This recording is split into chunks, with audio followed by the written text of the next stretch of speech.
L'Ukraine à vendre. Zelensky offre 12 000 milliards d'euros de ressources aux États-Unis pour poursuivre la guerre. Dans ma dernière vidéo, Trump l'élu, je suis allé au fond du terrier de la paix historique avec des informations sur les Khazzars. Je fournis les liens vers 3 vidéos.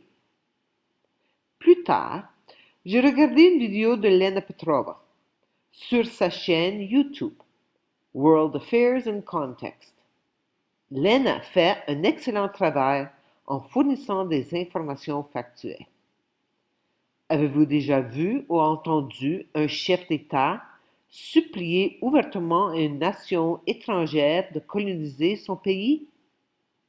Avez-vous déjà vu un président offrir ouvertement aux nations des ressources à exploiter alors qu'il refuse de négocier un accord à la pièce?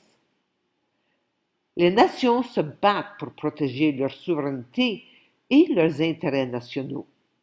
La protection des ressources naturelles est très certainement un intérêt national.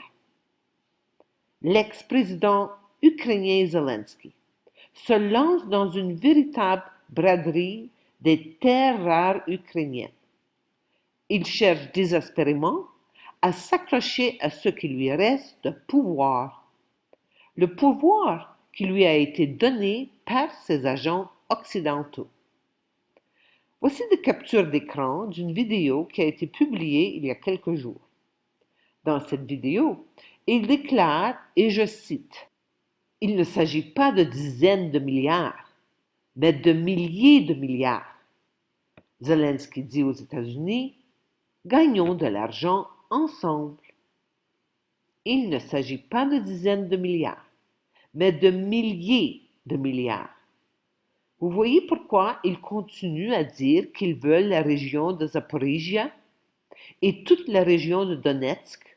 Ils n'envahissent pas seulement à cause d'une bêtise sur la langue russe ou d'une soi-disant protection.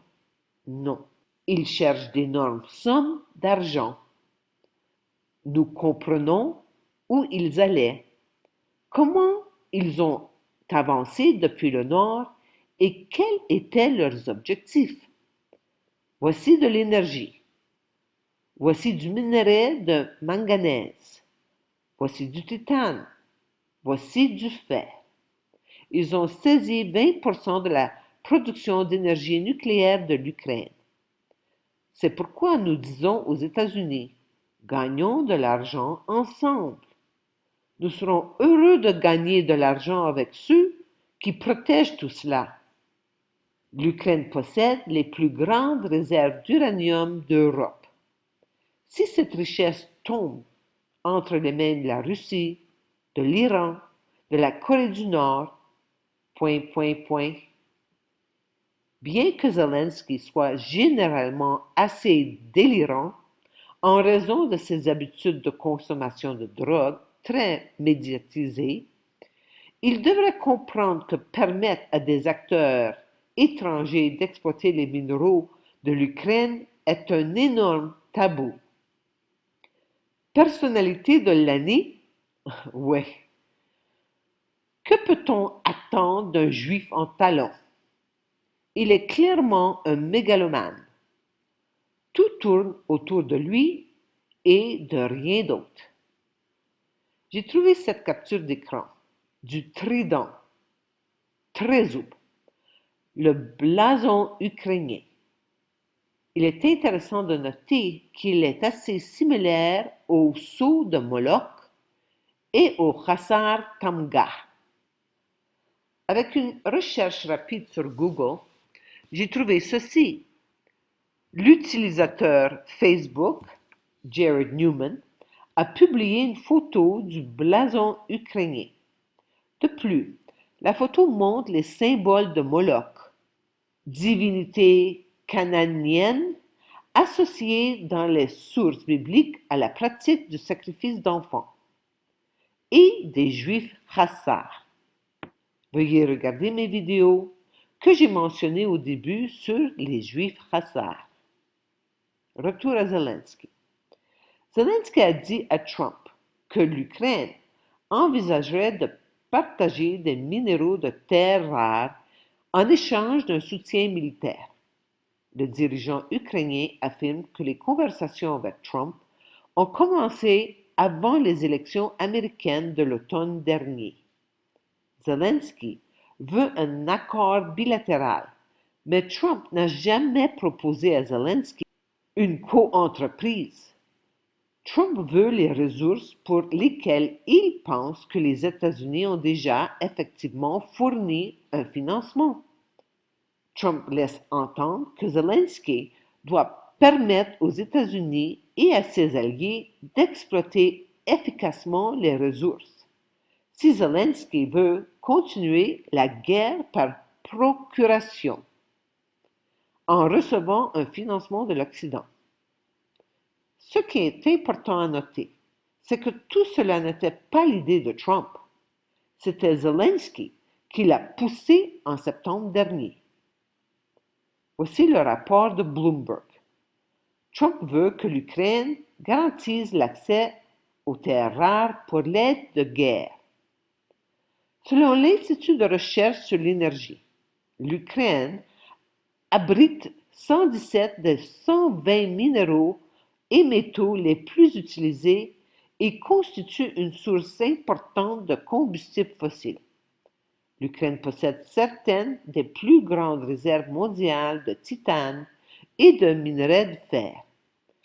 Les champs de lithium inexploités et d'énormes gisements de charbon, valant des dizaines de milliers de milliards de dollars, mais en piège. La plupart de ces gisements de charbon, ainsi que d'importantes quantités d'autres gisements d'énergie et de minéraux utilisés dans tout, des pièces d'avion aux smartphones, sont concentrés dans l'Est, où la Russie a gagné le plus de terres grâce à ses invasions de l'Ukraine.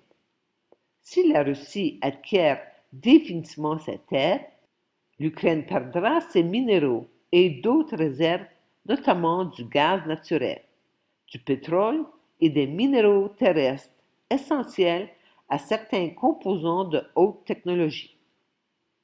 Forbes a publié cette carte. Elle fournit la valeur en dollars des minéraux dans les oblasts, ou régions d'Ukraine. La majorité de ces ressources se trouve dans la région du Donbass et également dans le centre de l'Ukraine. Les gisements minéraux ukrainiens valent plus de 12 000 milliards d'euros. Environ 70% de ces ressources se trouvent dans la République populaire de Lugansk, la République populaire de Donetsk, qui sont toutes deux désormais des territoires russes, ainsi que dans la région de Dnipro, ou son ancien nom, la région de Dnipropetrovsk. Cela étant dit, Zelensky sait qu'il se heurte à un problème. La Russie gagne sur le champ de bataille et avance rapidement. La Russie avance en Ukraine au rythme mensuel le plus rapide depuis le début de la guerre. Sur le champ de bataille, les groupes ukrainiens luttent pour arrêter les avancées des forces russes dans l'est du pays. Selon Forbes, la Russie a déjà pris le contrôle de jusqu'à 70% des ressources minérales de l'Ukraine. La plupart de ces ressources se trouvent dans les régions russes de Donetsk et Lugansk, et aussi Dnipropetrovsk.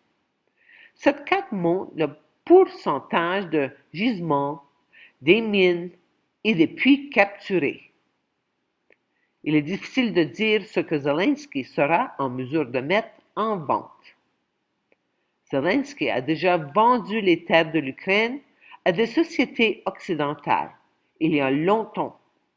Il a vendu du bois, des actifs d'infrastructures industrielles et maintenant, ces minéraux de terres rares pourraient bien lui glisser entre les doigts. Il n'y a jamais eu de dirigeant national, et encore moins un dirigeant expiré qui vante aux enchères aussi ouvertement et sans aucune gêne tout ce qui a fait de l'Ukraine une nation. Zelensky a détruit l'Ukraine plus vite que quiconque n'aurait pu l'imaginer. Je ne m'identifie plus à aucune étiquette. Ukrainienne, canadienne, dentiste, mère, fille, sœur, épouse. Je suis amour infini, dies tati. Malheureusement, même les individus qui se réveillent ne comprennent pas ce qui se passe. L'humanité est bombardée de tragédies, de plus en plus chaque jour. Mais la plupart des gens essayent toujours de trouver une solution à l'intérieur de ce système pourri. L'humanité est dans une impasse monumentale. C'est une crise évolutive. C'est la fin de l'espèce humaine, la fin de l'animal intelligent. Chaque individu doit prendre la décision de cesser de participer et d'alimenter cette horrible illusion que nous croyons être notre réalité. Il est temps de rêver très fort à la prochaine étape, la nouvelle espèce diésique. Mon corps doit durer, coûte que coûte, car la transformation se produit à l'intérieur du corps, à l'intérieur de chaque cellule du corps. Je n'ai pas l'intention de retourner dans ce jeu de simulation et de recommencer avec un nouveau corps. Regardez ma vidéo. Nous sommes dans un jeu de simulation de type Monopoly. Franchissons le dôme pour atteindre la terre primaire. Amour infini. De l'esclavage du millénaire à la souveraineté individuelle. En Orient, au XXe siècle, Sri Aurobindo et la mère ont découvert et ancré dans l'atmosphère terrestre la conscience de vérité, la conscience supramentale. Une fois bien ancrée, la nouvelle conscience était prête à passer à l'étape suivante, sa vulgarisation et sa propagation. Alors émergea en Occident, au XXIe siècle, Personocratia, le pouvoir de se gouverner de la personne souveraine. Le yoga intégral de Sri Aurobindo va au-delà de la libération individuelle et entreprend une transformation collective sur Terre. Après le décès de Sri Aurobindo, la mère poursuivit leur travail et le 29 février 1956, la conscience supramentale s'ancrait définitivement sur Terre.